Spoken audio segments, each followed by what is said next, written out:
I'm Tim. Welcome to Tim's Time. Well, this is the week, Thanksgiving. Thanksgiving is the beginning of the holiday season. Thanksgiving, Christmas, New Year's. Thanksgiving is sort of the end of the fall, heading into winter. Thanksgiving, for me, sort of is a chance to look back over the past year, reflect on all that I've gone through and what God has done, and to give Him thanks, as the New Testament says, for all things, in all things, with all things. And I recognize that's easier said than done on some occasions. It's a choice. It's a matter of perspective. That word, thankfulness, is a perspective. It's a choice we can make. I've collected a lot of stories through the years about perspective and about attitude and about choice of those. And one of mine that I've used a lot through the years in revivals and Bible studies, I even used it in Brazil one time. I've got a funny story about that. Asked me on the side about really messing this up in Brazil once through translator. So in order not to mess it up, I want to read it to you. A rich landowner named Carl often rode around his vast estate so he could congratulate himself on his great wealth.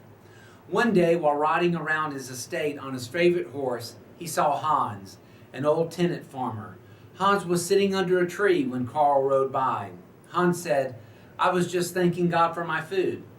Carl protested, "If that is all I had to eat, I wouldn't feel like giving thanks." But Hans replied, "God has given me everything I need, and I'm thankful for it." Then the old farmer added, "It is strange you should come by today, for I had a dream last night. In my dream, a voice told me, 'The richest man in the valley will die tonight.' I don't know what it means, but I thought I ought to tell you." Carl snorted, "Dreams are nonsense," and he galloped away. But he could not forget the old man's words that the richest man in the valley will die tonight. He was obviously the richest man in the valley, and so he invited his doctor to his house that evening. Carl told the doctor what Hans said. After a thorough examination, the doctor told the wealthy landowner, "Carl, you are as strong and as healthy as your horse. There is no way you are going to die tonight." Nevertheless, for assurance, the doctor spent the night with Carl, and they played cards throughout the night. The doctor left the next morning as Carl apologized for becoming so upset over the old man's dream. About 9 o'clock, a messenger arrived at Carl's door. "What is it?" Carl demanded. The messenger explained, "I just wanted you to know about old Hans. He died last night in his sleep." I've never forgotten that story because the richest people in the world are not necessarily the richest people in the world.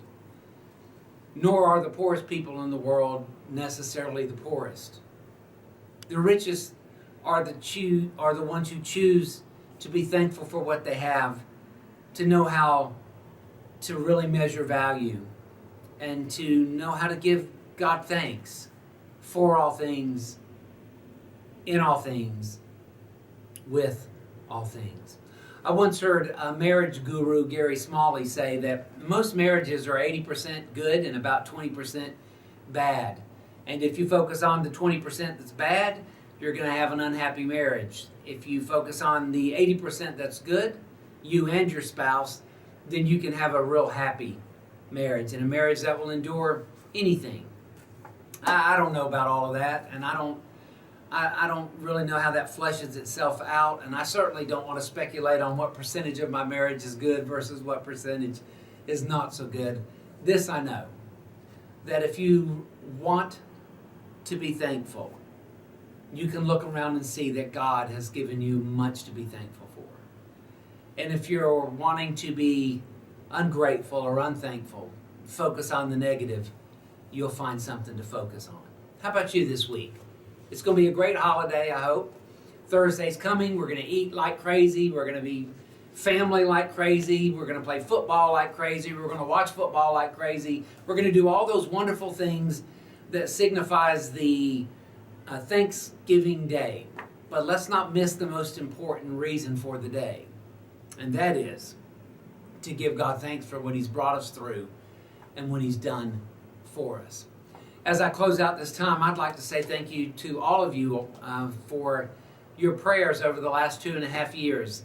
As I film this, I have just completed my last maintenance chemo treatment. And so I'm cancer-free and heading toward the future. I don't know how long it'll last. I don't know what God has in store for me, but this much I know. Today, I have a choice, and I choose to give Him thanks. I hope you will too. Happy Thanksgiving. God bless.